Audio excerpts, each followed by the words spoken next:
తాకట్లో ఉన్న మీ బంగారాన్ని విడిపించి ఆ రోజు ఆన్లైన్ రేటుకి కొంటాం. Sharma gold company.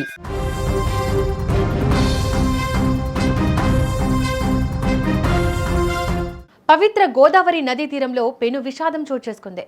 భక్తి శ్రద్ధలతో పుణ్య స్నానాలు ఆచరించి దైవ దర్శనం చేసుకోవాలని వచ్చిన ఆ యువకుల జీవితాలు అర్ధాంతరంగా ముగిసిపోయాయి. ఉగాది పర్వదినం వేళ ఆ ఇళ్లలో సంతోషం ఉండాల్సింది పోయి తీరని శోకం మిగిలిందే. భద్రాద్రి కొత్తగూడెం జిల్లా భద్రాచలం పరిధిలో జరిగిన ఈ హృదయ విదారక ఘటన స్థానికులను ఉలిక్కిపడేలా చేసిందే. అమరావతిలోని ఎస్ఆర్ఎంటీ కాలేజ్లో బీటెక్ 2వ సంవత్సరం చదువుతున్న విద్యార్థులు సెలవులను ఎంజాయ్ చేసేందుకు తమ మిత్రులతో కలిసి భద్రాచలానికి వెళ్లారు.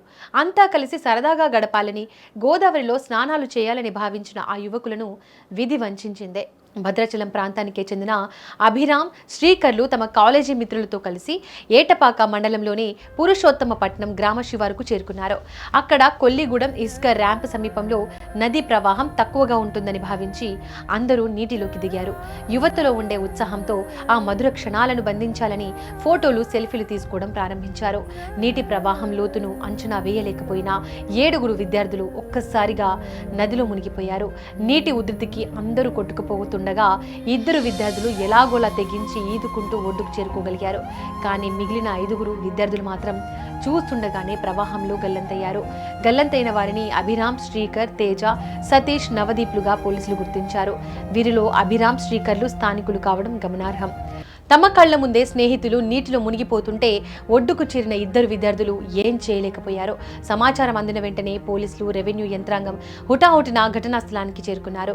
గజ ఈతగాళ్లను రప్పించి గాలింపు చర్యలు ముమ్మరం చేశారు. ప్రత్యేక రెస్క్యూ బృందాలు బోట్ల సహాయంతో నదిని జల్లెడపడుతున్నాయి. చీకటి పడుతున్న కొద్దీ గాలింపు చర్యలకు ఆటంకం కలుగుతోంది. అయినప్పటికీ గల్లంతైన వారి కోసం, ఆచూకీ కోసం తీవ్రంగా శ్రమిస్తున్నారు. భవిష్యత్తుపై ఎన్నో ఆశలతో ఇంజనీర్లు కావాలని కలలు కంటున్న ఈ విద్యార్థుల కుటుంబాల్లో ఇప్పుడు చీకట్లు అలుముకున్నాయి.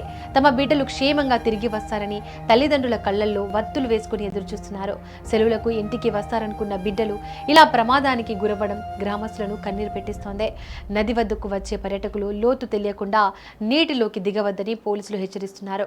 సెల్ఫీల మోజులో ప్రాణాల మీదకు తెచ్చుకోవద్దని కోరుతున్నారు. ఈ విషాద ఘటనతో భద్రాచలం పరిసర ప్రాంతాల్లో విషాద ఛాయలు అలుముకున్నాయి. విద్యార్థుల ఆచూకీ కోసం గాలింపులు ఇంకా కొనసాగుతున్నాయి.